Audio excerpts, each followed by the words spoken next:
আজকের বিষয়ে যে সিলেকশন হয়েছে আমার খুব ভালো লাগছে যে অন্তত একটা অনুষ্ঠানে আমরা রাজনৈতিক দৈন্যতাকে কাটিয়ে রেখে সবার নয় কিছু মানুষের কিছু রাজনৈতিক দলের পারসেপশনকে কাটিয়ে আমরা সাধারণ মানুষের কথা বলতে পারবো।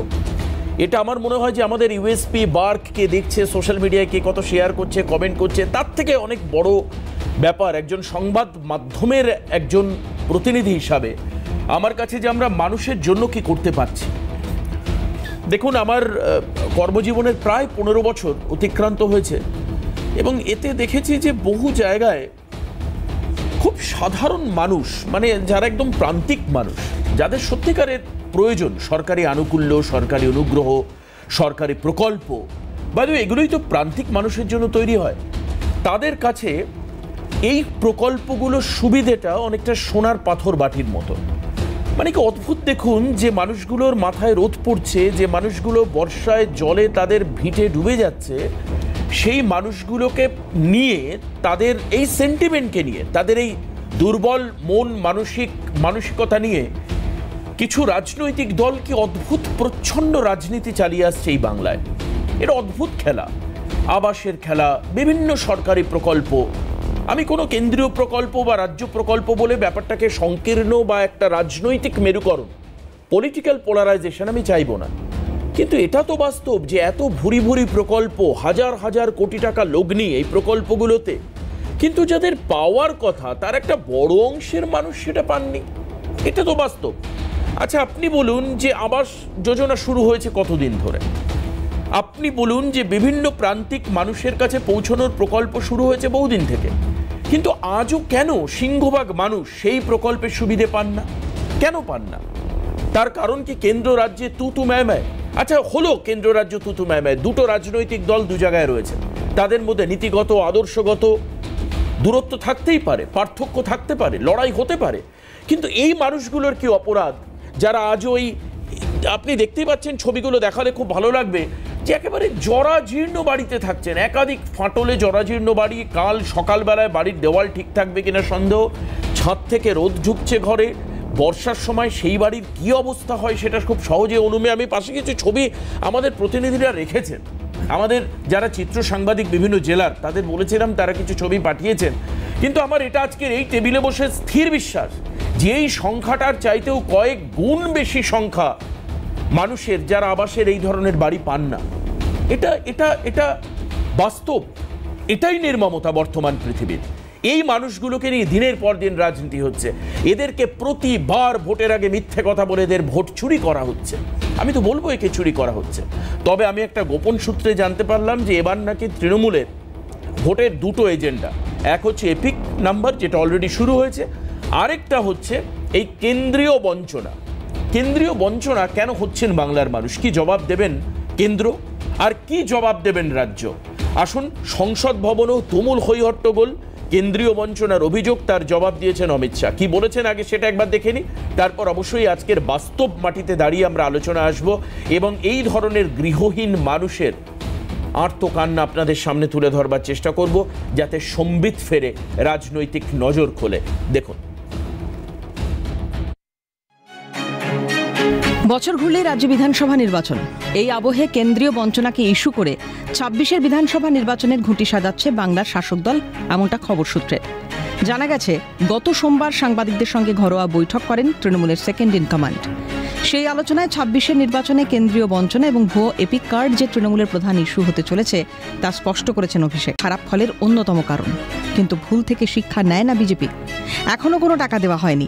এ নিয়ে বৃহত্তর আন্দোলন গড়ে তোলা এবং এই ইস্যুকে হাতিয়ার করেই 26 লড়াইয়ে নামবে তৃণমূল কংগ্রেস। পাশাপাশি এপিক কার্ড ইস্যুতেও বিজেপিকে এক হাত নেন ডায়মন্ড হারবারের সাংসদ। তার প্রশ্ন, মহারাষ্ট্রে লোকসভা এবং বিধানসভা নির্বাচনের মাঝে মাত্র 5 মাসের ব্যবধানে বেড়েছে 39 লক্ষ ভোটার। এটা কিভাবে সম্ভব? আর অভিষেকের বার্তা পাওয়ার পরেই মঙ্গলবার এই ইস্যুতে সংসদে সরব হন তৃণমূল সহ বিরোধী দলের সাংসদরা। কেন্দ্রীয় বঞ্চনার প্রতিবাদে মঙ্গলবার একযোগে ওয়েলে নেমে বিক্ষোভ দেখান তৃণমূল ও কংগ্রেসের সাংসদরা। এই ইস্যুতে পাল্টা সরব হন বিজেপির সাংসদরা, যার জেরে উত্তাল হয় সংসদের অধিবেশন। যদিও এই ইস্যুতে তৃণমূলকে কড়া জবাব দিয়েছেন কেন্দ্রীয় স্বরাষ্ট্রমন্ত্রী অমিত শাহ। মঙ্গলবার রাজ্যসভায় জবাবি ভাষণ দিতে গিয়ে কেন্দ্রীয় স্বরাষ্ট্রমন্ত্রীর দাবি, ইউপিএ জমানার থেকে 367% বেশি ফান্ড পশ্চিমবঙ্গ সরকারকে দিয়েছে বিজেপির সরকার। उन्होंने कहा कि हमें फंड कम दिया गया है। यूपीए सरकार जिसमें ममता जी थी, इससे 367% ज्यादा फंड भारतीय जनता पार्टी की सरकार ने। बंगाल में सरकार बदली, पार्टी बदली, मगर वॉकआउट करने की परंपरा नहीं बदली। कम्युनिस्ट भी करते थे, ये भी करते हैं। গোটা বিষয়টি নিয়ে বঙ্গ রাজনীতিতে শুরু হয়েছে রাজনৈতিক চর্চা। তৃণমূল সাংসদ কল্যাণ বন্দ্যোপাধ্যায়ের অভিযোগ, 100 দিনের কাজের টাকা সহ একাধিক কেন্দ্রীয় প্রকল্পের টাকা কেন্দ্র বছরের পর বছর ধরে আটকে রেখেছে। 100 দিনের কাজের টাকা, প্রধানমন্ত্রী সড়ক যোজনার টাকা, প্রধানমন্ত্রী আবাস যোজনার টাকা 3 বছর ধরে কিচ্ছু দিচ্ছে না। আর কি বলছে যে 25 লাখ ফ্রড কার্ড আছে, এটাই তো অভিযোগ, আর তো কিছু না। তা আমরা কি বলছি, 25 লাখ যদি হয়ে থাকে ভাই, তুমি তাদের বিরুদ্ধে ক্রিমিনাল প্রসিডিং করো, কিন্তু এই নাম করে তুমি 10 কোটি লোকের টাকা বছরের পর বছর আটকাতে পারো না। এই ইস্যুতে তৃণমূলকে পাল্টা বিঁধেছে গেরুয়া শিবির। বিজেপি রাজ্যসভার সাংসদ সমীর ভট্টাচার্যের দাবি, লুট দুর্নীতির টাকা এক ফান্ড থেকে অন্য জায়গায় নেওয়ার চেষ্টা এই সরকার মানবে না। লোক চুরি করেছে, রিকভারি করতে হবে তো, সেটা যারা রিকভারি করতে পারছে না, কারোর বিরুদ্ধে কোনো আইনানুগ ব্যবস্থা নিচ্ছে না, আর সেই টাকাকে ট্যাক্স পেয়ারের টাকা থেকে সেটাকে ভরপাই করা হচ্ছে, এটা তো চলতে পারে না। হিসাব দাও, টাকা নাও, কেন্দ্রীয় সরকারের অবস্থান স্পষ্ট। লুট দুর্নীতি সাইফন অফ করে এক ফান্ডের টাকা অন্য জায়গায় নিয়ে যাওয়া এই সরকার মানবে না। যদিও এই ইস্যুতে তৃণমূলের সুরেই সুর মিলিয়েছে কংগ্রেস। প্রদেশ কংগ্রেস সভাপতি শুভঙ্কর সরকারের দাবি, কেন্দ্রের বিভাগীয় আধিকারিকরা কেন রাজ্যে এসে হিসেব নিচ্ছেন না। যে ডিপার্টমেন্টে টাকা দিয়েছেন তার শ্বেতপত্র প্রকাশ করে অফিসিয়ালি সেইগুলো দিন। পার্লামেন্টের ভেতরে বলছেন ভালো করছেন, কিন্তু ডিপার্টমেন্টাল যারা অফিসিয়াল আছে, আধিকারিক আছে, তারা এসে কেন হিসেব নিচ্ছেন না? এটা তো দেখছি কয়েনের এপিট আর ওপিট, এটা তো একটা ম্যাচ ফিক্সিং এর বিষয়। আমি ওখানে চিল্লাবো, তুমি এখানে চিল্লাও, বাইনারি পলিটিক্সটা তৈরি হোক। সব মিলিয়ে 26-এর বিধানসভা নির্বাচন যত এগিয়ে আসছে, কেন্দ্রীয় বঞ্চনার প্রসঙ্গে রাজ্য রাজনীতির পারদ যে চড়তে শুরু করেছে তা বলাই বাহুল্য। ক্যালকাটা নিউজ। এর ফলে কি হতে পারে? সংসদ ভবন উত্তাল হতে পারে। এর ফলে কি হতে পারে? আমাদের এই রাজ্যের রাস্তায় বিরাট বিরাট মিছিল বেরোতে পারে কেন্দ্রীয় বঞ্চনা নিয়ে, আর কেন্দ্র বলতে পারে যে হিসাব আমরা পাচ্ছি না, তাই আমরা টাকা দিচ্ছি না। পাল্টা রাজনীতিকে মঞ্চ হতে পারে, মাইক চড়িয়ে বড় বড় বক্স লাগিয়ে বিরাট বিরাট ভাষণ হতে পারে, কিন্তু ওই প্রান্তিক মানুষগুলোর কোনো সমস্যা সমাধান হবে না। আমার ইচ্ছে ছিল শুরু করব যে প্রান্তিক মানুষের বক্তব্য দিয়ে, যে কারা বাড়িঘর পাননি, কিন্তু ইচ্ছেটা একটু পরিবর্তন করলাম এই কারণের জন্যই, কারণ রাজকীয় ভঙ্গিমায় তৃণমূল প্রতিনিধি এখনও পর্যন্ত এসে পৌঁছননি। উনি আসলে তারপর ওনার সামনে আমি সেগুলো দেখাবো, যাতে অন্তত পক্ষে ইনফরমেশনটা পার্টি লেভেলে পৌঁছয়, কোনো একটা জায়গায় পৌঁছয়। আপনারা তো দেখবেনই, আপনারা আমাদের সঙ্গে থাকবেন। আমাদের সঙ্গে যারা এই মুহূর্তে উপস্থিত হয়েছেন আমি তাদেরকে পরিচয় করিয়ে দেব তাদের সঙ্গে। আমাদের স্টুডিওতে আমার অত্যন্ত পছন্দের প্যানেলের দুজন উপস্থিত আছেন, তার মধ্যে চন্দন ঘোষ চৌধুরী, অনেকদিন পর পেলাম, জাতীয় কংগ্রেস মুখপাত্র। আমি স্বাগত জানাবো চন্দনদাকে আজকের অনুষ্ঠানে। আমি অবশ্যই স্বাগত জানাবো অধ্যাপক ঝন্টু বড়াইক, রাজনৈতিক বিশ্লেষক। আমাদের সঙ্গে আজও তথ্যাবেজ যিনি উপস্থিত রয়েছেন, তথ্য সম্বলিত আলোচনা হবে আজকে যে কেন এটা হচ্ছে। আবারও আরেকবার বলছি, গ্রাম গঞ্জে, জেলায়, ব্লকে, বিভিন্ন জায়গায় প্রান্তিক মানুষের জন্য আজকের এই অনুষ্ঠান। যারা আবাসের টাকা পাননি, যেখানে সড়ক হচ্ছে না, যেখানে এই যে কেন্দ্রীয় বঞ্চনার জন্য মানুষকে বলা হচ্ছে যে আমরা আপনাদেরকে অর্থ দিতে পাচ্ছি না, পয়সা দিতে পাচ্ছেন না মানুষ। আমাদের সঙ্গে রয়েছেন বিজেপি মুখপাত্র রাজস্বী লাহিড়ী। আমি স্বাগত জানাবো রাজস্বী দাকে আজকের অনুষ্ঠানের। কিছুক্ষণের মধ্যেই অনির্বাণ ব্যানার্জি, আইনজীবী, তৃণমূলের পক্ষ হয়ে কথা বলবেন রাজ্যের শাসক দলের হয়ে, তিনিও আমাদের সঙ্গে এসে উপস্থিত হবেন। আমি চন্দনদাকে দিয়ে শুরু করব। চন্দনদা, আজকে এই যে সমস্যাটা, এটা তো আপনাদেরও সাংসদরা আজকে দেখলাম যে সংসদ ভবনের বাইরে তারাও সোচ্চার হয়েছেন যে কেন্দ্র টাকা দিচ্ছে না, কংগ্রেস শাসিত এবং অবিজেপি যে সমস্ত জায়গায় পলিটিক্যাল পার্টি রয়েছে সেখানে কেন্দ্রের টাকা আটকানো রয়েছে। বেশ কিছু ক্ষেত্রে কেন্দ্রীয় বঞ্চনার শিকার আপনারাও। তো এই জায়গায় দাঁড়িয়ে ফলপ্রসূ ফলাফল কি হবে আর কি? দেখো, একটা কথা একেবারে শুরুতে বলে নেওয়া প্রয়োজন যে তুমি আজকে যেভাবে বা যে অ্যাঙ্গেলে আলোচনার জন্য একটা অভিধা তৈরি করলে, এখানে যারা উপস্থিত এই আলোচনার জন্য প্রত্যেকেই যথেষ্ট সাহসের সাথে বলবার সুযোগটা পাবেন, কারণ দ্য ফ্যাক্ট রিমেন্স ফ্যাক্ট, তুমি যেভাবেই তাকে বিশ্লেষণ করো। আমি তোমাকে প্রথমত যেটা বলতে চাই, আমাদের অবস্থান রাজ্যগতভাবে পশ্চিমবাংলার কংগ্রেস একটা আলাদা আইডেন্টিটি, এবং আমরা জানি রাজ্য এবং কেন্দ্রের সমদূরত্বে আমরা কিন্তু যেখানে দুর্নীতি সেখানে প্রতিবাদ করি বা করছি, বা রাজ্যের উন্নয়নে রাজ্য কংগ্রেস সাথে আছে। ঠিক তেমনভাবে সর্বভারতীয় দল হিসেবে আমাদের সর্বভারতীয় বাধ্যবাধকতা এবং তার সাথে রাজনৈতিক একটা পরিধি আছে। তোমাকে এটা বুঝতে হবে, সর্বভারতীয় ক্ষেত্রে এটা রাজস্বীয় ভালো বুঝবে যে আমাদের অনেকগুলো ন্যারেশনস থাকে, এক একটা স্টেটের এক একটা ন্যারেশন থাকে, তুমি খুব ভালো করে জানো। এবং সেক্ষেত্রে আমাদের এই বঞ্চনার যে ফিল্ড ইন্ডেক্স, সেটা আমরা হিমাচলে দেখেছি, আমরা বিভিন্ন সময় তেলেঙ্গানাতে এই মুহূর্তে দেখছি, কর্ণাটকে দেখেছি, এবং আমরা বিশেষভাবে যেটা দেখেছি সেটা আমরা ছত্তিশগড়ে দেখেছি যখন আমরা শাসনে ছিলাম। এরকম বহু ঘটনা, বা রাজস্থানে আমরা কিন্তু বহু প্ল্যাকেট করেছি, অর্থাৎ কেন্দ্রীয় সরকারকে বিভিন্ন ইনফরমেশনস করেছি, যার বহু ক্ষেত্রে সুরা আজও হয়নি। এবং তার পরবর্তী সময় যখন বিজেপি বিভিন্ন স্টেটে আসে, অর্থাৎ ছত্তিশগড়, মধ্যপ্রদেশে তো আগেই ছিল, এবং তার আগে তোমার যেটা রাজস্থান, সেখানেও কিন্তু ক্ল্যারিফিকেশনটা ওইভাবে এসে দাঁড়িয়েছে। অর্থাৎ বিজেপি সরকার এসছে, দেখা গেছে একটা মরিটোরিয়াম তৈরি হয়েছে, একটা ফেডারেল স্ট্রাকচারে সিস্টেমে চলে এসছে। ইনফ্যাক্ট বোঝা যাচ্ছে কেন্দ্র রাজ্যে ওই ডাবল ইঞ্জিন এটা একটা কারণ। কিন্তু তুমি যেহেতু পশ্চিমবাংলার রাজনৈতিক পরিপ্রেক্ষিতে কথা বললে, আমি বারবার বলছি কংগ্রেস কেন্দ্রে কেন তৃণমূলের সাথে আজকে এই ঘটনায় প্রতিবাদ করেছে, আমি কারণটা বলে দিলাম এখানে। কিন্তু দ্বিতীয় কারণটা আমরা বিভিন্ন সময় বলেছি। ধরো, অধীর চৌধুরী যখন আমাদের রাজ্য সভাপতি এবং পিএসসির চেয়ারম্যান, তুমি খুব ভালো করে জানো, ফ্লোর লিডার কংগ্রেসের, তিনি বারবার বলেছিলেন 2021-এর পরে যে একটা ক্রাইসিস ম্যানেজমেন্ট তৈরি হয়েছে, তাকে ম্যানেজ করবার জন্য পিএসসি সদার্থক ভূমিকা নিতে পারে যদি তৃণমূল কংগ্রেস এবং বিজেপি রাজ্যের স্বার্থে তারা যদি সহায়তা করে, তিনি মিডিয়েট করতে পারেন। খুব স্বাভাবিক, উনি ফ্লোর লিডার কংগ্রেসের এবং পিএসসির চেয়ারম্যান হিসেবে মিডিয়েট করতে পারতেন। কিন্তু প্রশ্নটা অন্য জায়গায় এসে গেল ওই তুতু মাইনের ক্ল্যারিফিকেশন। দেখো, আমি তোমাকে বিশেষভাবে বলি, ফেডারেল স্ট্রাকচারে কেন্দ্রীয় সরকার যে টাকাটা দেবে, আমরা বহুবার বলেছি কেন্দ্রীয় সরকার যে প্রদেয় টাকা তার অংশ তাকে দিতে হবে রাজ্যের ক্ষেত্রে প্রায় 98,000 কোটি টাকা অন্তত 3 মাস আগে পর্যন্ত হিসেবে, যেটা রাজ্যের প্রাপ্য। আচ্ছা, 100 দিনের কাজের যে টাকা সেটা রাজ্যের প্রাপ্য, সেটা মিটিয়ে দেওয়ার প্রয়োজন আছে। আবাস যোজনার টাকা রাজ্যের প্রাপ্য, সেটা মিটিয়ে দেওয়ার প্রয়োজন আছে। কিন্তু আমরা এই প্রশ্নটাও পাশাপাশি তুলেছি, যেখানে 56টা কমিটি, বিভিন্ন ছোট ছোট কমিটি এখানে ইনভেস্টিগেশন করতে এসছেন, এবং বিভিন্ন জায়গায় দুর্নীতি হয়েছে।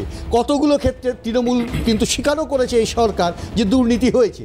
তারা বলছে তাকে বাদ দিয়ে, মাত্র কল্যাণবাবু সে কথাটা বলেন, তাকে বাদ দিয়ে যদি আমরা প্রদেয় টাকাটা দিতে পারি। আমরাও বারবার একটা কথা বলছি, সাধারণ মানুষ, প্রান্তিক মানুষ, তারা কেন দয়া দাক্ষিণের ওপর বেঁচে থাকবেন? তারা কেন অভিষেক বন্দ্যোপাধ্যায় কবে তাদের টাকা দেবেন তার উপরে বেঁচে থাকবেন? This is their right. মনরেগা থেকে আমাদের রাইট তৈরি করে দিয়েছে, সাধারণ মানুষ 100 দিনের টাকা পাবে, 100 দিনের কাজ পাবে, এবং এটা একটা quasi employment. This is a right to protect the employment. এই জায়গাটাতে দাঁড়িয়ে যদি কেন্দ্র টাকা বন্ধ করে দেয়, তাহলে একটা ন্যারেশন যেমন বিজেপির পক্ষে তৈরি হচ্ছে, উল্টো দিকে টাকা পাচ্ছি না বলে ন্যারেশন শুভঙ্করবাবু যে কথাটা বললেন, আমার মাননীয় প্রদেশ সভাপতি, আবার তৈরি হচ্ছে। একে তো জাতপাত ধর্মের মেরুকরণ চলছে, তার সাথে অর্থনৈতিক বন্ধাকরণ যে জায়গাটাতে পৌঁছে দিচ্ছে, তাতে দেবাশিস একটা জিনিস পরিষ্কার হয়ে গেছে, সেটা হচ্ছে আবারও ওই রাজনৈতিক সুযোগের অপেক্ষায়, আবারও নির্বাচনের আগে রাজনৈতিক একটা পরিমণ্ডল তৈরি করো, যেখানে আবারও তুমি আর আমি মাঝখানে একটা শূন্যতা। প্রশ্নটা কিন্তু সেখানে নয়, শূন্য হলেও জনগণের কথা সাধারণভাবে স্বাভাবিকভাবে আমরা বলছি এবং বলব। একদমই তাই, জনগণের অবস্থাটাও তো হচ্ছে খুবই খারাপ। আর আমাদের পশ্চিমবঙ্গে মানে যেভাবে শাসক দল চলছে, তাতে এবারকার কিন্তু নির্বাচনের মানে 26-এর বিধানসভার আগে, যেখানে এই রাজ্যে 294টি বিধানসভা কেন্দ্রে মানুষ ভোট দিতে যাবেন, তার আগে তাদেরকে মাথায় রাখতে হবে, মানে তৃণমূল বলছে এক হচ্ছে এপিক নাম্বারের সমস্যা, দ্বিতীয় হচ্ছে কেন্দ্রীয় বঞ্চনা। আমাদের সঙ্গে অনির্বাণ এসে উপস্থিত হয়েছেন। অনির্বাণ ব্যানার্জি পেশায় আইনজীবী, আমি প্রফেশনাল বলবো না, শখে রাজনীতি করেন এবং তৃণমূল কংগ্রেসটাই করেন ভালোবেসে। তো কাজেই রাজ্যের অবস্থান সম্পর্কে একটা স্পষ্ট শাসক দলীয় ইঙ্গিত অনির্বাণের বক্তব্যে পাওয়া যাবে। কিন্তু আমি রাজস্বীদার কাছে যাব এবার। রাজস্বীদা, কেন্দ্রীয় স্বরাষ্ট্রমন্ত্রী বলছেন যে ইউপিএ সরকারের সময়ে যে ফান্ড রাজ্যকে দেওয়া হতো তার থেকে 367% বেশি ফান্ড রাজ্যকে দেওয়া হয়েছে। আর অন্যদিকে এটা সবাই আমরা জানি, আবাস 100 দিনের কাজ মানে মনরেগার কাজ, প্রধানমন্ত্রী সড়ক যোজনার কাজ সহ আরও বেশ কিছু কাজের টাকা 2021-এর পর থেকে 2021-22 এরকম এই ফিনান্সিয়াল ইয়ার থেকে আটকে রয়েছে। এবার এই নিয়ে রাজ্য সরকারের এবারকার ভোটে যেটা এজেন্ডা সেটা হচ্ছে আপনাদের জন্য, মানে বিজেপির জন্য, কেন্দ্র সরকারের জন্য এই রাজ্যের মানুষের পাকা বাড়ি হচ্ছে না, পাকা রাস্তা হচ্ছে না, 100 দিনের কাজ পাচ্ছে না। আপনাদের নির্বাচনী জবাব কি হবে বা ভাষণ কি হবে আমি জানি না, কিন্তু প্র্যাকটিক্যাল ফিল্ডে দাঁড়িয়ে যেগুলো চন্দনদা বললেন আবাস 100 দিনের কাজ এগুলো পাওয়া উচিত, কিন্তু পাচ্ছে না কেন? একই কথা বলবেন, মানে আগে যা বলে এসছেন আপনারা হিসেব পাচ্ছেন না, যেটা আজকে শ্রমিকদাও বললেন, আমি শুনছিলাম সংসদ ভবনের সামনে দাঁড়িয়ে। দেখুন, গোল গোল গ্লোবাল স্টেটমেন্টস দেওয়াটা খুব সহজ, কিন্তু তথ্যের ওপর ভিত্তি করে আলোচনাটা কেন্দ্রের সরকার চালাচ্ছি তার মানে এটা নয় যে আমরা ভোটমুখী রাজনীতি করব, চটকদারি রাজনীতি করব, মিথ্যার আশ্রয় নিয়ে রাজনীতি করব, যেখানে দাঁড়িয়ে আমাদের প্রত্যেকেরই ভারতবর্ষের জনতার কাছে একটা জবাবদিহি করার ব্যাপার আছে। টাকার হিসাব যদি না পাওয়া যায় অবশ্যই সেটা জনতাকে জানাতে হবে। এবার আসি আমি তথ্যের ক্ষেত্রে। 228 কোটি টাকা আদর্শ গ্রাম যোজনার জন্য বরাদ্দ হয়েছে, যেটা এখনো অবধি পশ্চিমবঙ্গ সরকার ইমপ্লিমেন্ট করতে পারেনি। প্রধানমন্ত্রী মাতৃবন্দনা যোজনাতে 26,000 লক্ষ টাকা কেন্দ্র সরকার থেকে পাঠানো হয়েছে। পশ্চিমবঙ্গ রাজ্য সরকার লিখিতভাবে সই করে চিঠি দিয়ে স্মৃতি ইরানির মন্ত্রকের কাছে জানিয়েছে 26,000 লক্ষ টাকা জমা পড়ে আছে, যেটা খরচ করতে পারেনি, কারণ ওটা তারা মৈত্রেয়ী যোজনার নাম দিয়ে চালানোর চেষ্টা করেছিল। 4,000 কোটি টাকা ইউপিএর আমলে মমতা বন্দ্যোপাধ্যায় সরকার, যখন মমতা বন্দ্যোপাধ্যায় ইউপিএর সঙ্গে জোট করে সরকার চালাচ্ছেন, রাজ্যে ক্ষমতায় এসেছেন, তখন 4,000 কোটি টাকা পেয়েছিলেন ইউপিএ সরকারের থেকে। আজকে নরেন্দ্র মোদীর সরকারের থেকে টোটাল পশ্চিমবঙ্গ 11,000 কোটি টাকা পেয়েছে। আঙ্গনওয়াড়ি আইসিডিএস এর সমস্ত টাকা কেন্দ্র সরকার দেয়, রাজ্য সরকার নয়। যেখান থেকে আঙ্গনওয়াড়ির আইসিডিএস আশা কর্মীদেরকে ট্যাব দেওয়ার, স্মার্ট মোবাইল ফোন দেওয়ার কথা আপনারা নিশ্চয়ই দেখেছিলেন, মমতা বন্দ্যোপাধ্যায় ঘোষণা করেছেন। এবার দাঁড়িয়ে আছে যে টাকা প্রধানমন্ত্রী মাতৃবন্দনা যোজনা বা আঙ্গনওয়াড়ি বা যে কোনো জায়গা, যে টাকাগুলো রাজ্য সরকার লিখিতভাবে কেন্দ্র সরকারের কাছে স্বীকার করে নিয়েছে টাকা পড়ে আছে কিন্তু কোনো রকম খরচা করতে পারেনি। সর্বশিক্ষা অভিযানে 1360 কোটি, স্বচ্ছ ভারত অভিযানে 289 কোটি ফেরত চলে গেছে, পঞ্চায়েত গ্রাম উন্নয়নে 2,895 কোটি ফেরত চলে গেছে, এবং বাঁধ নির্মাণ, নদী সংস্কার প্রকল্পের আওতায় 1200 কোটি ফেরত চলে গেছে। এই 1200 কোটি টাকাটা মূলত রাঢ়বঙ্গ অঞ্চলের জন্য দেওয়া হয়েছিল। এই যে টাকাগুলো পশ্চিমবঙ্গ সরকার খরচ করতে পারেনি, ফেরত চলে গেছে, এগুলো লিখিতভাবে কেন্দ্র সরকারের কাছে তারা স্বীকার করে নিয়েছে। আজকে কংগ্রেস যে কথাটা বলছে যে বিভিন্ন রাজ্যের কথা, আমি অন্য রাজ্যের প্রসঙ্গে যাব না, কিন্তু যেহেতু চন্দনদা ছুঁয়েছেন তাই বলছি যে 18 মাস মধ্যপ্রদেশে কমলনাথের সরকার ছিল, 51টি কেন্দ্রীয় সরকারের যোজনা সিম্পলি সেই সরকার বন্ধ করে দিয়েছিল, কোনো রকম ইমপ্লিমেন্টেশনের কিছু করেনি। আমাদের দায়বদ্ধতা আছে, আমরা সঠিক তথ্য দিয়ে কথা বলছি, গোল গোল গ্লোবাল স্টেটমেন্টস, ব্রড স্টেটমেন্টস বলবো না। Let us get down to the micro level picture rather than the broad picture. ধন্যবাদ। বেশ, চন্দনদাকে আমি জাস্ট উত্তরটা নেব। কমলনাথ সরকার 18 মাসে বলছি 51টা কেন্দ্রীয় প্রকল্প নেই, সেখানে ইমপ্লিমেন্টেশনে আমরা অন্তত 36টা প্রোগ্রাম, যে প্রজেক্টগুলো আমরা জমা করেছিলাম স্পেশালি প্রান্তিক মানুষের স্কিমস হিসেবে এই মধ্যপ্রদেশ সরকারে আমরা 17 মাস ছিলাম। ঠিক তারপরে তো ওরা জানে কিভাবে কেনা বেচা হর্স ট্রেডিং হয়েছিল। বাই দি ওয়ে সেই সময় টাকাটা কিন্তু পরবর্তী সরকার ওই কেনা বেচার পরে যারা এসেছিলেন তারা সেটাকে ভোগ করেছেন, কিন্তু আমরা স্যাংশন পাইনি, এটাও জানা উচিত। না মানে রাজনৈতিক হিংসার জন্য এটা হতে পারে যে আমরা এই বাস্তব চরিত্রগুলো তাই তো। আমি কেন তোমাকে বলি, দেখো আজকের রাজনীতি পশ্চিমবাংলার পরিপ্রেক্ষিতে আমাদের ভয়েস কিন্তু তৃণমূলের দুর্নীতির বিরুদ্ধে বহুবার, কিন্তু যে প্রসঙ্গগুলো উঠছে আমাদের এই এক্সপেরিয়েন্সটা বিরোধীদের সাথে থাকা কিন্তু শুধু রাজনৈতিক উদ্দেশ্য নয়। রাজনীতি তো রাজনীতির জায়গায়, কিন্তু প্রপার প্ল্যাকেটিং যদি ফিগার্স না থাকে তাহলে তুমি লড়াইটা করতে পারো না। লোকসভায় দাঁড়িয়ে বা ওয়াকআউট করে কারণ দেখিয়ে সেখানে আমরা যে প্রসঙ্গগুলো তুলেছি যে আমাদের যে সব জায়গাতে সরকার আছে সেখানেও কিভাবে বিমাতৃসুলভ আচরণের শিকার হচ্ছে তাকে সামনে রেখে এবং ফিগার আউট। বেশ, এই একটা সুন্দর শব্দ চন্দনদা বললেন যে বিমাতৃ সুলভ আচরণ। এটা রাজ্যের ক্ষেত্রে তৃণমূল বারংবার অভিযোগ করেছে, মঞ্চে করেছে, বিভিন্ন সভায় করেছে, এমনকি সরাসরি দিল্লিতে অভিযান করেছেন অভিষেক বন্দ্যোপাধ্যায় তার মন্ত্রীদেরকে নিয়ে, তার বিধায়কদেরকে নিয়ে, সেখানে গণহারে গ্রেপ্তারি তারা বরণ করেছেন, সবই করেছেন, কিন্তু কেন্দ্রের টাকা আনতে পারেননি।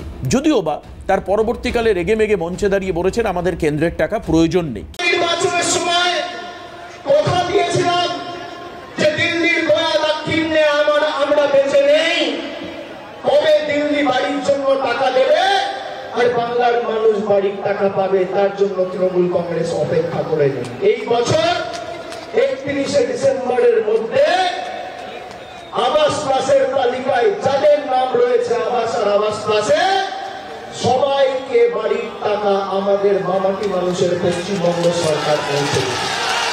আজও একই কথা বলছি, 31শে ডিসেম্বরের আগে আবাস প্লাসের তালিকায় যাদের নাম রয়েছে সবাইকে তৃণমূলের সরকার বাড়ির টাকা পৌঁছে দেবে।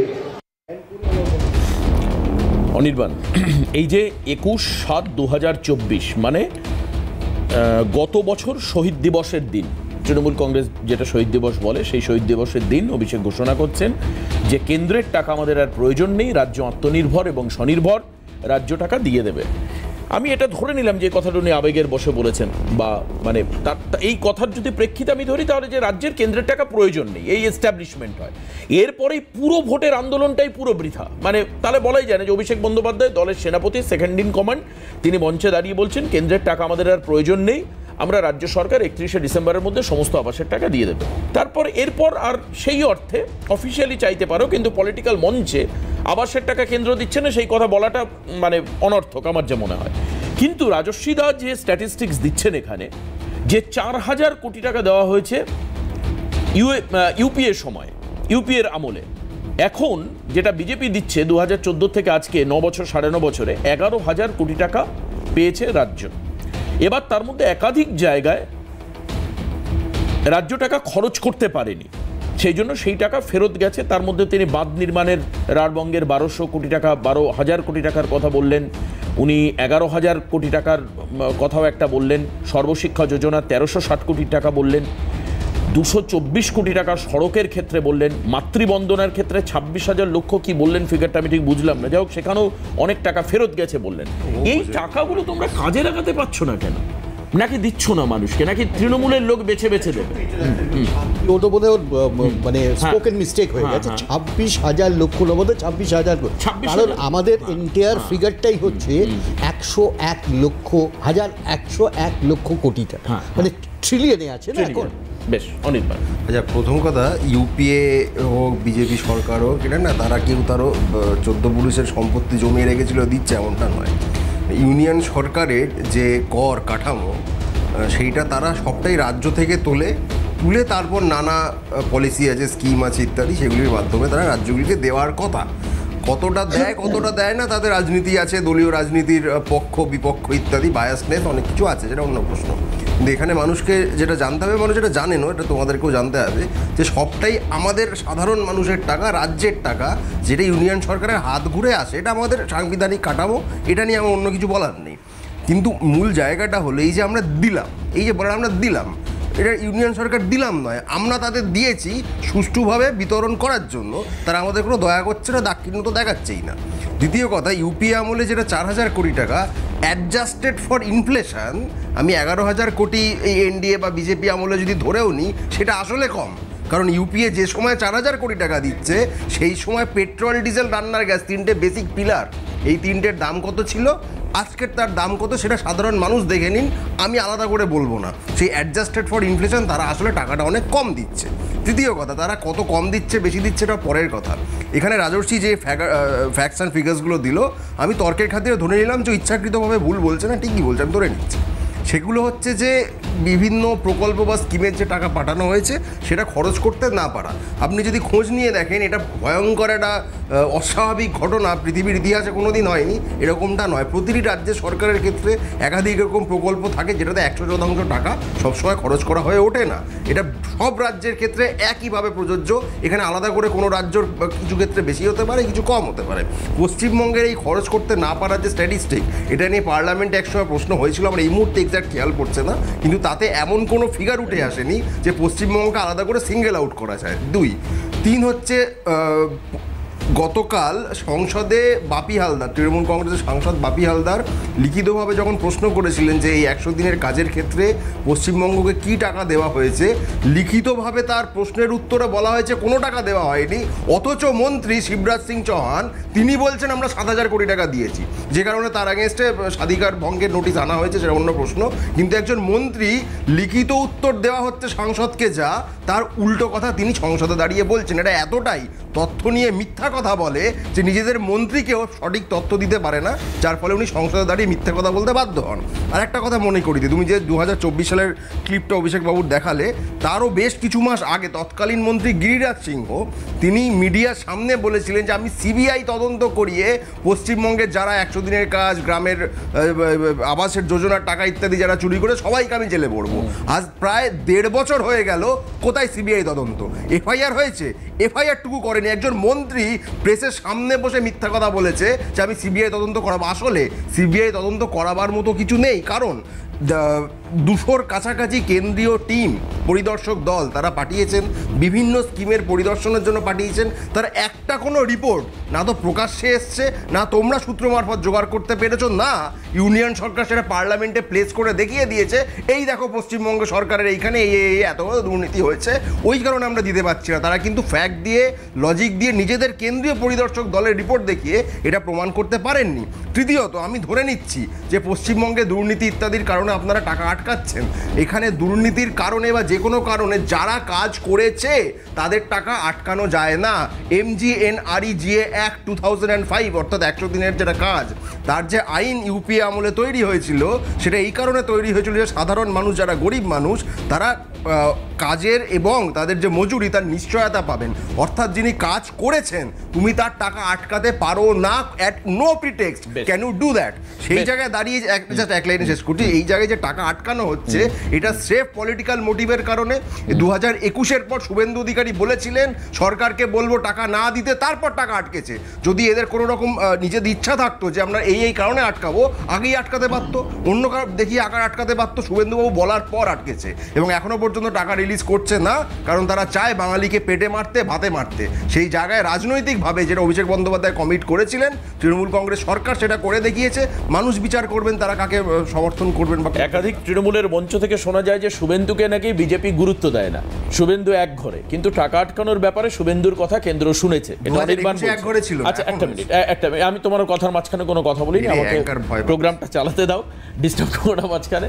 কিন্তু পাশাপাশি আবার এটাও বাস্তব, আমরা দেখেছি অনেক জায়গায় তৃণমূলের ব্লক প্রেসিডেন্ট, তৃণমূলের পঞ্চায়েত প্রধান, পঞ্চায়েত সদস্য, তারা টাকার বান্ডিল হাতে নিয়ে তারা জেলা শাসকের কাছে গেছেন বা বিডিওর কাছে গেছেন। তারা বলছেন যে দেখুন আমাদের ভুল করে অ্যাকাউন্টে টাকা ঢুকে গেছে, আমাদের কাছে টাকা চলে এসছে, এখন যখন রিকভারি প্রসিজিওর চলছে তখন তাড়াতাড়ি করে টাকা দিয়ে তারা মান বাঁচাতে চেয়েছেন। 2-4 দিন আগে একটা খবর আমরা করি, আমি চমকে গেলাম, একজন পেট্রোল পাম্প মালিক, মানে তথাকথিত আমরা যারা মধ্যবিত্ত তারা জানি যে পেট্রোল পাম্প করতে গেলে কোটি টাকার বিষয়, কথায় কথায় বলে কোটি টাকার বিষয়, তার স্ত্রীর নামে আবাসের ঘর চলে এসছে। আবার এটাও বাস্তব যে বিভিন্ন জায়গায় প্রধানমন্ত্রী সড়ক যোজনায় গ্রাম বাংলার সড়ক যোজনা বলে বিরাট করে পোস্টার লাগিয়ে ফলাও করে প্রচার করবার চেষ্টা করা হচ্ছে, এই টাকাটা পুরোটা তৃণমূল দিয়েছে। এখন যখন হচ্ছে পলিটিক্যাল বাইনারি যখন আসবে, তখন খুব স্বাভাবিকভাবে আরেকটা রাজনৈতিক দলের তাদের মনে হতে পারে যে এই ধরনের ঘটনা কেন ঘটলো। রাজস্বীদা, আপনি কিছু বলতে চাইছেন? এই মানে অনির্বাণ যে কথাগুলো বললো, আপাতভাবে শুনে মনে হচ্ছে আপনিও ঠিক, অনির্বাণও ঠিক। সমস্যায় পড়ছে কারা জানেন? ওই সমস্ত ছাদহীন মানুষগুলো, যাদের বাড়ি নেই, ঘর নেই, সামনে বর্ষা আসবে, তখন যে তাদের কি অবস্থা হবে আমি জানি না। যে তখন আপনারা কেউ গিয়ে পাশে দাঁড়িয়ে তাদেরকে বলবেন কিনা, বা টাকার ব্যবস্থা তাদের হবে কিনা বাড়ির টাকা। একদম। এবং ওই যে বাড়ি ঘর ছাদ নেই যে মানুষগুলো, যাদের পাওয়ার কথা ছিল, যাদের নাম তালিকায় থাকার কথা, ওই নামগুলোই কিন্তু ছিল না। আমি আপনাকে বলে দিই, অনির্বাণদা যে কথাটা বললেন, 9 মার্চ 2022 মনরেগা ফান্ডস স্টপ করার অর্ডার ইস্যু করা হয়েছিল। যখন মনরেগা ফান্ডস ইস্যু করার কথা, যে কথাটা উনি বললেন 7,000 কোটি টাকা, এটা হচ্ছে তার আগেকার যে টোটাল সামটা। 2019 থেকে 2021 মনরেগা ফান্ডসের যে অডিট করতে পশ্চিমবঙ্গে একাধিক জেলায় কেন্দ্রের অফিসাররা এসে যে মিসম্যানেজমেন্ট দেখতে পান, এবং আপনাদের টেলিভিশনের পর্দায় এসে মানুষ বলে গেছেন বাড়ির জন্য যে 1,20,000 টাকা পাওয়ার কথা, সেখানে দাঁড়িয়ে তৃণমূলের লোকেরা, তৃণমূলের নেতারা পাড়ায় পাড়ায়, কোনো পাড়ায় 20,000, কোনো পাড়ায় 30,000। আপনি অনুমতি দিলে এই মুহূর্তে আমার বাড়িতে আমার অসুস্থ মায়ের 24 ঘন্টা যে কাজের লোকটি আছে, আপনার ক্যামেরার সামনে নিয়ে এসে আমি দাঁড় করাতে পারি। আবাস যোজনায় সে তার কাছ থেকে তৃণমূলের নেতা কত টাকা নিয়েছে সে এসে এক্ষুনি বলে দিয়ে যাবে। না, এখন আপনার বাড়িতে কাজ করেন ওনার গায়ে এমনি গেরুয়া রং লেগে গেছে, উনি না আমি বলতাম যে এসে বলতে ক্যামেরার সামনে, অসুবিধা ছিল না। আপনি বাড়িতে 5 দিন হলো এসেছে, সে একটি আয়া সেন্টার থেকে, তার যদি 5 দিনের মধ্যে গেরুয়া রং লেগে থাকে, তাহলে এটা আমাদের কাছে অত্যন্ত সুখবর। আগামী 26-এ তাহলে আমরা রাজস্বীদা একটা বিরতি না, একটা বিরতি নিই। ভোটে কে জিতবে বা ভোটে কার পরাজয় হবে সেটা আমরাও জানি না, কারণ আমি অনেক ক্ষেত্রে দেখেছি যে প্রকৃত যেটা প্রয়োজন, সেই প্রয়োজনের উপর ভিত্তি করে ভোট হচ্ছে না। ভোটের রেজাল্ট যখন আসছে দেখা যাচ্ছে অন্য ছবি। মানুষের যেটা দরকার, মানুষ তার উপরে ভোট দিচ্ছেন, একদম পরিষ্কার। আমি সেই কারণের জন্য হতাশ। 21-এর পর, 24-এর পর আমরা বহু ক্ষেত্রে স্ক্রুটিনি করে দেখেছি। বিভিন্ন পার্টিকুলার গ্রাম পঞ্চায়েত নির্বাচনের সময় দেখেছি যে এলাকায় মানুষের বাড়ি নেই, একাধিক জায়গার ওই এলাকার মানুষের অভিযোগ করেছেন তৃণমূল নেতা আমার গায়ে টাকা চেয়েছেন, আমার বাড়ির টাকা আমি পাইনি। কিন্তু সেই এলাকায় তৃণমূল 85% ভোট পেয়ে জিতেছে। বুঝতে পারছেন? কাজেই মানুষের প্রয়োজনের নিরিখে কোনো রাজনৈতিক দলকে মানুষের পছন্দ বা অপছন্দ সেটা ধরে নিয়ে যদি আমরা একটা পারসেপশন তৈরি করি, সেটা আজকের দিনে সবচাইতে বড় ভুল হবে বলে আমার মনে হয়। আমি আসবো, কিন্তু সাধারণ মানুষ তো ওই রিপোর্টাররা গেলে তখন মনের দুঃখ তারা খুলে বলেন, এরকম কিছু বক্তব্য আমাদের বিভিন্ন জেলা সাংবাদিকরা, প্রতিনিধিরা তারা তুলে এনেছেন আমাদের জন্য। আমি সেই বক্তব্য শোনাবো। তবে একটা জিনিস মাথায় রাখবেন, সেটা ইনস্ট্যান্ট আজ বা কাল রেকর্ড করা বক্তব্য নয়। বেশ মানে ওই যে আপনারা বলছেন কেউ 19 বলছেন, 21 বলছেন, পূর্বদিনের যে ইতিহাস সেটা কি, সেটা অবশ্যই আপনাদের সামনে রাখবো। আমার নামে বাড়ি এসেছে, আমি গরিব মানুষ, আমি বাসন মেজে খাই, আমার ছেলেও নেই, স্বামীও নেই, কেউ নেই। আমার পঞ্চায়েতে টাকা দিয়েছে, বলছে যে এই ঘর যাদের ঘরে এসেছে তাদের 1,000 টাকা করে জমা না দিলে এই সেকেন্ড ব্যাচের টাকা অফ থাকবে। ওই সদস্যরা বলছে, অনেক দিন ধরেই বলছে, আমি দিচ্ছিলাম না, 1,000 টাকাই করে দিতে হবে, তারপর পারমিশন পাবে। ওই টাকাটা পঞ্চায়েত যদি টাকাটা জমা না দেন, হ্যাঁ না, তাহলে আমরা ফর্ম জমা দিব না। আর পার্টি কত টাকা চাইছে? 1,000। আচ্ছা, পঞ্চায়েত এটা। আর পার্টি এসে চাইছে 2,000। আমার যখন ঘরে নাম আসে, পার্টির তরফ থেকে কয়েকজন লোক আসছিল, 4-5 জন লোক এসে আমাকে বলছিল যে প্রথম কিস্তিতে 1,000 টাকা এবং দ্বিতীয় কিস্তিতে আরো 1,000 টাকা করে দিতে হবে। পার্টির যে এই বুথের যে সভাপতি, যিনি বললেন যে ঘর পাইয়ে দিছি, এখন তুমি টাকা দিবে না, এখন তুমি বড়লোক হয়ে গেছো। ওনার নাম হচ্ছে জয়নাল মিয়া, টিএমসি দলের। আচ্ছা, তো আমিও টিএমসি পুরানো কর্মী, দীর্ঘদিন থেকে আমিও টিএমসি কর্মী হিসাবে কাজ করে আসছি। সেও ঘর পাচ্ছে, যা দুতলা বাড়ি সেও ঘর পাচ্ছে, অন্য ঝুপড়ি দেখতে ঘর লেচ্ছে। আমি বাড়িতে থাকছি না, আমি গরিব মানুষ, খাটতে চলে যাচ্ছি। বউটাকে এসে হুমকি দেখাচ্ছে, জোর জুলুম করছে প্রধান, ঘর করতেই দেবো না, তুমি কোথা থেকে পারবে, কাকে ডেকে নিয়ে আসবে, ডেকে নিয়ে আসবে, হুমকি দেখাচ্ছে, বলছে পুলিশে দেবো। আমি অভিযোগ করেছি যে আমাকে ঘরটা করতে দিচ্ছে না, করবো অমুক করবো, এইসব ভয় দেখাচ্ছে আমাকে। তুমি কেন বললেছো তোমার পরে ব্যবস্থা হবে? এখন খুবই ভয় আছি, বাড়ি বেরোতে পারছি, বাড়ি থেকে ভয় খুব বেরোচ্ছি যে তুই মারে। তার মানে কিছু কিছু জায়গায় মানুষ মারধরের ভয় পাচ্ছেন। দ্বিতীয়ত এটা বিজেপির অভিযোগ বা অন্যান্য রাজনৈতিক দল অভিযোগ করে যে তৃণমূলের এখন অন্যতম দোসর হচ্ছে পুলিশ প্রশাসন, তার ভয় দেওয়া হচ্ছে। একটাই অনির্বাণের এই জায়গায় সেফ খেলতে পারে যে যাদের বাইট দেখালো দেবাশিস এবং তার কোম্পানি, দেবাশিসও বিজেপি, চ্যানেলও বিজেপি, আর যারা বাইট দিল তারাও বিজেপি, এটা বললে অনির্বাণ একটা সেফ জায়গায় থাকবে। সবাই বিজেপি, খুব স্বাভাবিকভাবেই, এখানে আর বলার কিছু থাকলো না। কিন্তু এই যে বিপুল পরিমাণ তথ্য নিয়ে আমাদের সঙ্গে ঝন্টুদা বসে রয়েছেন। ঝন্টুদা, আমরা এই আবাস নিয়ে বা বেলাগাম দুর্নীতি আজ হঠাৎ করে একটা টপিক তুলে দেবাশিস আলোচনা করছে আর আপনারা বসে গেছেন তা নয়। আমার মনে আছে গত 5 বছরে আমরাই ছিলাম, আমরাই অ্যাঙ্কারিং করেছি এবং আপনারাই এসেছেন আমাদের সঙ্গে অনুষ্ঠানে। এই 5 বছরে একাধিকবার, কয়েক হাজার বার বলা যেতে পারে, আমরা আবাস দুর্নীতি এসব নিয়ে আলোচনা করেছি। এবং আজকে যে কজনের বক্তব্য শোনালাম সেটা কদিনচিত। আমাদের প্রডিউসারও নবাগত, তার পক্ষে 100টি বাইট আনা সম্ভব হয়নি। কিন্তু ব্যাপার হচ্ছে যে এই সমস্যা তো বাস্তব, আপনারা তো ফিল করেন এটাকে। আমি দেখো, গ্রাম পঞ্চায়েতে চাকরি দিয়ে জীবনটা শুরু, তো তখন ইন্দিরা আবাস যোজনা ছিল, এখন যেটা প্রধানমন্ত্রী আবাস যোজনা। এই আবাসনের ব্যাপারগুলোর পার্ট টু পার্ট সেই সময় কাছ থেকে দেখেছি। তা রবীন্দ্রনাথ ঠাকুর একটা কবিতা লিখেছিলেন, ওটা দিয়ে শুরু করি, যে ধন নয় মান নয় একটুকু বাসা করেছিল আশা। এই বাসাতে যখন ঘুণ ধরেছে দুর্নীতির, এটা তো স্বীকার করার, কেউ অস্বীকার করবে না। এখানে তৃণমূলের অনির্বাণ এসছে, সেও বলবে যে এখানে দুর্নীতি হয়েছে। না, বলেনি।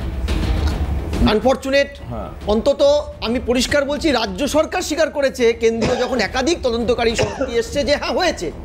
আমি বলছি তার কারণ না, কিছু দুর্নীতি আর ম্যাসিভ দুর্নীতির মধ্যে, র‍্যাম্পার্ট দুর্নীতির মধ্যে তো অনেকগুলো শাসক দল সামনে সারফেসে আনে না। আমি ভেবেছিলাম অন্তত বিজেপির যে মুখপাত্র বসে, সে অন্তত ও তো তথ্যমূলক কথা বলে।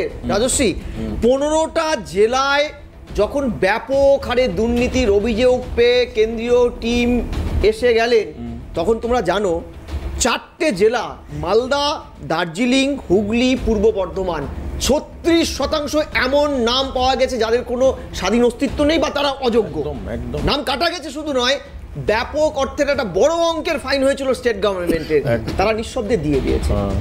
দ্বিতীয়, তুমি যদি ক্যাগ রিপোর্টটা দেখো, ক্যাগ রিপোর্টে একদম ওয়েবসাইটে আছে, আমি কোনো অন্য কোনো তথ্যেই যাব না, ও চ্যালেঞ্জ হতে পারে আমার তথ্য ভুয়ো তৈরি করা। ক্যাগ পরিষ্কার এখানে বলেছে, absence of UC it can be ascertained. পরিষ্কার দেখো, 2021 সালে মার্চ ক্যাগ রিপোর্ট রাজ্যকেও দিয়েছিল। রাজ্য কিন্তু এরকে চ্যালেঞ্জ করে হাইকোর্টে যায়নি, সুপ্রিম কোর্টে যায়নি। এবার প্রশ্নটা হচ্ছে, কেন্দ্র সরকার কেন শ্বেতপত্র প্রকাশ করছে না? একদম চন্দনবাবুর কথা একদম সঠিক, ওদের সময় তো আইনটা হয়েছে।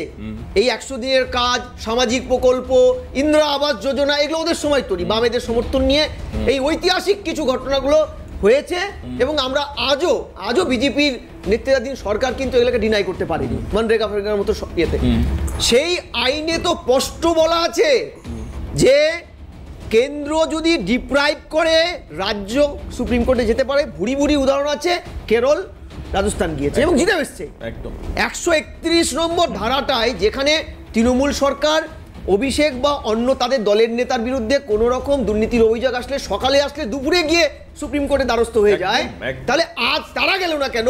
দ্বিতীয় প্রশ্নটা হচ্ছে, কেন্দ্র যদি 27 নম্বর ধারা অনুযায়ী মনে করে, তারা মনে করতেই পারে যে তারা অংশীদারিত্ব বেশি দিচ্ছে, 60% টাকা, তারা কেন্দ্রের এই প্রকল্পের নাম পরিবর্তন করলে তারা বাধা দিতে পারে, আইন আছে 27 নম্বর ধারায়, কিংবা দুর্নীতি হলে তারা ধারাবাহিকভাবে এর বিরুদ্ধে ব্যবস্থা নিতে পারে, তাহলে তারা শ্বেতপত্র প্রকাশ করছে না কেন? এটা অর্থাৎ দুটো যুযুধান গোষ্ঠী, এই দুটো যুযুধান গোষ্ঠীর লড়াইয়ে কিন্তু চন্দনবাবু একদম ঠিক বলেছে, সাধারণ মানুষগুলো নিষ্পেষিত হচ্ছে। 11.36 লক্ষ যে ঘর এখনো পর্যন্ত পেন্ডিং, যার কেন্দ্রীয় টাকা দেওয়ার কথা 8,200 কোটি টাকা, 60% হারে, সেই টাকাটা আমি মানলাম যে এই রাজ্যের মুখ্যমন্ত্রী তো একটা সময় বিরোধী নেত্রী থাকাকালীন PM to DM দাবি করেছিল, কারণ ইভেন কি ঝড়ে, ভয়ানক ঝড়ের সময় কিন্তু ট্রান্সপারেন্সি না হয় না বলে অভিযোগটা ছিল। আমি বলছি, তাই যদি হয়ে থাকে, কেন্দ্র একটা বড় অংশের দুর্নীতির জন্য আরেকটা বড় অংশের যারা সত্যিকারে বেনিফিট হবে, যারা বেনিফিশিয়ারিজ, তুমি ভাবো, তুমি চা বাগানগুলো 98-এ যখন ইনক্লুড হলো পঞ্চায়েতে, বামফ্রন্ট একদম ছেলে কালামি পর্যায়ে ইনক্লুশনটা করলো, আগ পাঁচ না দেখে, তখন ভুলে গিয়েছিল যে চা বাগানে বাড়িগুলো প্রতি বছর ম্যানেজমেন্ট ডেভেলপমেন্ট করতো শ্রমিকদের। যখন ইনক্লুশন হলো, ওরা বছরে ম্যানেজমেন্ট 20,000 টাকা করে স্টেট গভর্নমেন্টকে হোল্ডিং ট্যাক্স দেওয়া শুরু করলো। দেওয়ার পরেই ম্যানেজমেন্ট হাত তুলে দিল, আমি আদিবাসী ট্রাইবাল লেবারদের বাড়িঘর বানিয়ে দেবো না। তাহলে দায়িত্বটা কার পড়লো? স্টেট গভর্নমেন্টের। কিন্তু স্টেট যখনই ওখানে তখনকার দিন ইন্দিরা আবাস, পরবর্তীকালে যেটা প্রধানমন্ত্রী আবাস যোজনা, এটা করতে গেলে যে প্রথম বাধাটা ওটা লিজ ল্যান্ড। লিজ ল্যান্ডে বাড়ি তৈরি করার নিয়মটাই হচ্ছে তোমাকে এনওসি দিতে হবে বা তোমার নামে বাড়িটা জায়গাটা হতে হবে। শ্রমিকদের তো নিজের নামে বাড়ি নেই, জায়গা নেই, বাড়িগুলো রিটার্ন যাচ্ছে। তাহলে এই যে জাতাকল কেন্দ্র রাজ্যের যুদ্ধদান গোষ্ঠী, তারা পলিটিক্যাল বলো, দুর্নীতি হয়েছে, নাম হয়েছে, এটা তো সাধারণ এই গরিব মানুষগুলোর কথা নয়, তাতে ভাবার জায়গা নেই। ফলে দুটো ক্ষেত্রেই রাজ্য যেখানে ব্যাপক দুর্নীতি হয়েছে এটা যেমন সত্য, কেন্দ্র কেন এখনো ইনঅ্যাক্টিভ থেকে অন্তত শ্বেতপত্রটা প্রকাশ করুক। এই দুটো ইস্যু নিয়ে আমি অনির্বাণ আর রাজস্বীর কাছে যাব। কেন শ্বেতপত্র প্রকাশ করা হচ্ছে না, আর এই দুর্নীতির কথা কি সত্যি শুধু সবাই বিজেপি যারা অভিযোগ করছে এটা বলে অনির্বাণ এখান থেকে দায় এড়াতে পারবে? থেকে আরাম কারণ গরমে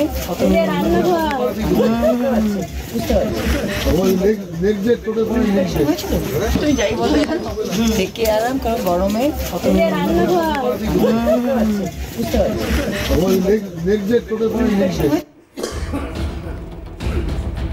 অনির্বাণদের দলের সাংসদ যাকে দেখছিলেন, অনেকে চিনেছেন, অনেকে চিনতে পারেননি, উনি হচ্ছেন মহুয়া মোচ্চ।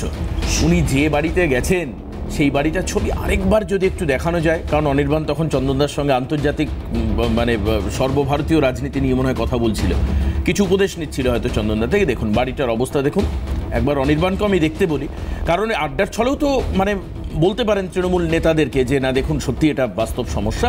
মহুয়া মোচ্চ কি বলছেন আরেকবার একটু শোনাব, শুধু অনির্বাণের জন্য এটা।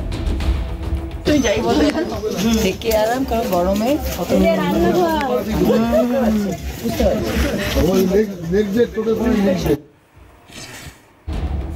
এটা ঠিক যে এরকম মাটির বাড়ি, এটা গরমে থেকে আরাম, এটা হচ্ছে সাংসদের রিয়ালাইজেশন।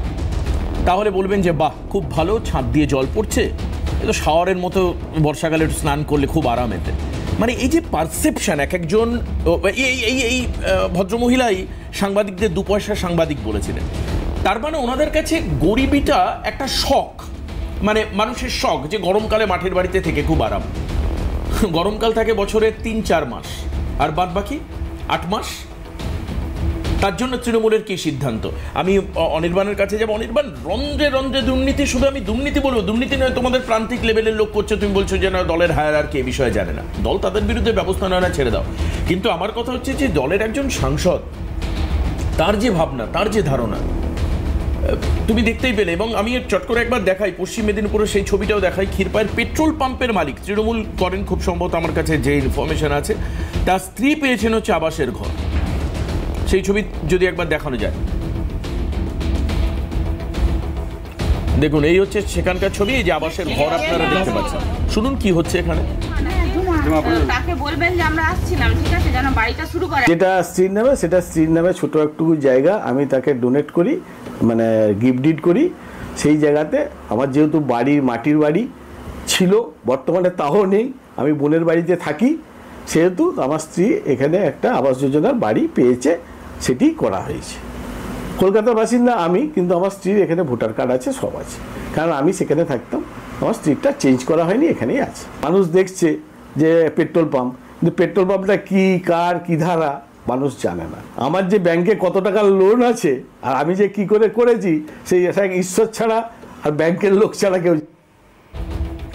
অনির্বাণ, ব্যাংকের লোক জানে উনি ধার লোন করে পেট্রোল পাম্প করেছেন, কিন্তু ওনার স্ত্রীর নামে উনি জায়গা একটা ডোনেট করেন, মানে দান করেন আর কি, যেটা উনি বললেন। সেই জায়গায় উনি আবাসের করেছেন। উনি কলকাতায় থাকলেও স্ত্রী পশ্চিম মেদিনীপুরের ক্ষীরপাইতেই থাকেন। একটু খোঁজ নিতে জানতে পারতে যে মোদি আমলে যে 16 লক্ষ কোটি টাকা ব্যাংক একটা দুর্নীতি চাপতে গিয়ে তুমি মোদি আমলের দুর্নীতি আনতে, তোমাকে ক্ল্যারিফাই করো না ভাই, আরে প্লিজ। তুমি ব্যাংক আর লোন ক্ল্যারিফাই করো, তুমি টেনেছো, আমি তো টানি কি করেছে আমার জানারই দরকার নেই। তা জানার দরকার পড়বে, তোমার ব্যাংকে টাকা রাখো না, আমরা রাখি, তুমি দাও। হ্যাঁ তুমি ব্যাংকে টাকা রাখো না, তোমার অন্য ব্যাপার, সুইস ব্যাংক হাত হতে পারে, আমাদের তো নয়। তো মোদি আমলে যে 16 লক্ষ কোটি টাকা রাইট অফ করা হয়েছে, তার মধ্যে এই ভদ্রলোকের টাচিং আমি জানি না, কিন্তু ওই আদানি আম্বানি ওসব নীরব মোদি ফদি ওদের আছে। প্রশ্নটা অন্য জায়গায়, যে এইখানে যে আবাস যোজনা প্রসঙ্গে কথা হচ্ছিল, তুমি বললে তৃণমূল কি সিদ্ধান্ত নিল। তৃণমূল যে সিদ্ধান্ত নিয়েছে তার কারণেই সাধারণ মানুষকে আবাসের টাকা রাজ্যের যে আর্থিক ভাণ্ডার তার থেকে দেওয়া হয়েছে। দ্বিতীয়ত, যে দুর্নীতির প্রসঙ্গ বারবার উঠে আসছে, আমি ব্যক্তিগতভাবে একবারও ডিনাই করছি না যে গ্রাউন্ড লেভেলে কোথাও কেউ কোনো রকম টাকা চায়নি, কোনো রকম অসততা হয়নি বা দুর্নীতি হয়নি। 1000, 2000, 5000 চাচ্ছে শুনলে বাইরে হতে পারে, নিশ্চয়ই, আমি তো বলছি, আমি ব্যক্তিগতভাবে এটা অস্বীকার একেবারেই করছি না। এই সমস্যা ডেফিনেটলি আছে, কিন্তু এই সমস্যা এক্সক্লুসিভ টু পশ্চিমবঙ্গ, অতএব টাকা আটকে রেখে দিলাম। আমি বলছি এই নীতিটা হচ্ছে বিচার। আচ্ছা, এক লাইনে শেষ করতে দাও, তুমি ইন্টারাপ্ট করলে 60% টাইম চেষ্টা করতে দাও। তুমি একটু আগে ঝন্টুদা ক্যাগ রিপোর্টের কথা বলছিলেন, এই যে ক্যাগ রিপোর্টের কথা ঝন্টুদা বললেন, ওই এক ক্যাগ রিপোর্টে দ্বারকা এক্সপ্রেসওয়েতে নীতিন গডকরির মন্ত্রক 250 কোটি টাকা দিয়ে 1 কিলোমিটার রাস্তা বানিয়েছে, এই রিপোর্ট দিয়েছিল। এই বিজেপি সরকারই বলেছে সব ক্যাগ ট্যাগ ফালতু জিনিস। তো ওই যদি ফালতু জিনিস হয় তাহলে সেই ক্যাগের রিপোর্ট দিকে পশ্চিমবঙ্গে দেখা দেয়। তার মানে কি বুঝলেন, যে বিজেপির বিরুদ্ধে দুর্নীতির অভিযোগ আছে বলে? আরে না, যে ক্যাগ রিপোর্টের কথা, যে ক্যাগ রিপোর্টের প্রসঙ্গ বিজেপি তুলছে বা বিজেপির হয়ে ঝন্টুদা তুলছে, আমি সেই ক্যাগ রিপোর্টকে বিজেপি কি চোখে দেখে সেটা বলে ক্লারিফাই করলে না। আমি তো ক্লারিফাই করলাম, স্পষ্ট বলে দিলাম যে মন্ত্রক, আরে বাবা, যে মন্ত্রক মনে করে দুর্নীতি আছে, সিবিআই তদন্ত করাবে, একবার আসতে চাইবো। রাশিদা, 1 নম্বর কথা দেবাশিস দা, প্রথম কথা, নির্মলা সীতারামনজি পার্লামেন্টে দাঁড়িয়ে পরিষ্কারভাবে তৃণমূল সাংসদদেরকে বলেছেন যে সরকার যে গন্ডগোলটা করেছে তৃণমূল সরকার, সেটা কেন্দ্রীয় সরকার সেটাকে ঠিক করার সুযোগ আপনাদেরকে দিয়েছে। যে মিস অ্যাপ্রোপ্রিয়েশন অফ ফান্ডস যেগুলো হয়েছে সেগুলোকে ঠিকঠাক করে প্রপার ইউটিলাইজেশন সার্টিফিকেট আপনারা জমা দিন। সেটা জমা না দিলে পরে আপনারা যে হোয়াইট পেপারের প্রসঙ্গ করছেন, সঠিক সময় কেন্দ্র সরকার ডেফিনেটলি এটার অ্যাকশন নেবে। যাই হোক, অনির্বাণ দাস স্বীকার করে নিলেন যে দুর্নীতি হয়েছে, কারণ না হলে পরে অনির্বাণ দাই হয়তো তৃণমূলের অভিষেক ব্যানার্জির থেকে বেশি বড় নেতা হয়ে যেতেন, কারণ অন ক্যামেরা অভিষেক বন্দ্যোপাধ্যায় বলেছেন আবাস যোজনায় দুর্নীতি হয়েছে, কিন্তু সেটাকে ঠিক করা বা রেকটিফাই করার কথা, প্রসেসটা কি হবে এটা তৃণমূল এখনো বলেননি। যদি আপনার ব্যালেন্স শিটের ডান দিক বাঁ দিকের কোনো হিসাব না মেলে, তখন আপনাকে হিসাবটা না মেলানো পর্যন্ত অঙ্কটা ফার্দার এগোনো সম্ভব নয়। আর মোদি আমলের কোন টাকাটা চুরি গিয়েছে নীরব মোদি, মেহুল চোকসির, এবং সেই টাকাটা কোন আমলে কারা দিয়েছিল, এটা অনির্বাণ দ্বারা কখনো চুরি তো ভাই তোমার আমলেই হয়েছে, যখন কেন্দ্র আমলেই দিয়ে চুরিটা হয়েছে তোমার আমলে, মেহুল।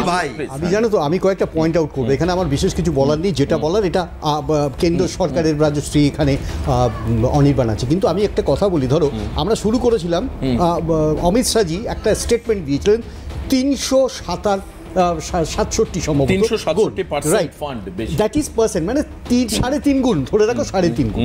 আচ্ছা, এখানে শুধুমাত্র পেট্রোল ডিজেলের দাম এটা রেকটিফাই করা দরকার আছে, দাম বা ইত্যাদি তো আছেই, তার সাথে ইনফ্লেশন রেট যখন ইউপিএ যায় তখন 2.8, আর এখন ঠিক এই মুহূর্তে 5.8, তুমি দেখো জাম্পটা কত, হিসেবটা মিলে যাবে। তো আচ্ছা, দ্বিতীয় প্রসঙ্গ আমি এখানে বলে শেষ করি, সেটা হচ্ছে ক্যাগ রিপোর্টের পাশাপাশি আরেকটা জিনিসও আছে। 56টা কমিটি এসেছিল, ছোট ছোট কমিটি, তাদের রিপোর্ট কিন্তু ক্যাগে রিফ্লেক্ট করেনি, যার জন্যই বলা হচ্ছে হয় রাজ্য সুপ্রিম কোর্টে যাক, না হলে কেন্দ্র শ্বেতপত্র প্রকাশ করুক। একদম, এই হচ্ছে খুব পরিষ্কার জায়গা। তবে এই যে দলীয় নিম্ন স্তরে যে দুর্নীতি হয়েছে তার বিরুদ্ধে দল কোথাও একটা ব্যবস্থা নিয়েছে এরকম আমারও খুব একটা মনে পড়ছে না। যে তৃণমূল কংগ্রেস ব্যবস্থা নিয়েছে যে পঞ্চায়েত লেভেলের এই পঞ্চায়েত সদস্য টাকা চেয়েছে বলে তাকে সাসপেন্ড করা হয়েছে, নেই কোথাও, বিরল। তার মানে কি দল সর্বতভাবে এই লোকগুলোর এই দাদাগিরিকে টলারেন্স দিচ্ছে, এন্ডোর্স করছে। এই জায়গাটা একটা প্রশ্ন থেকে গেল। ভোটের দিনে প্রচার হবে গলা চড়িয়ে, বড় বড় মাইক জেবিএল লাইকে বিরাট প্রচার হবে, কিন্তু এই মানুষগুলো আজও বঞ্চিত রয়েছেন, হয়তো আগামীকালও থাকবেন।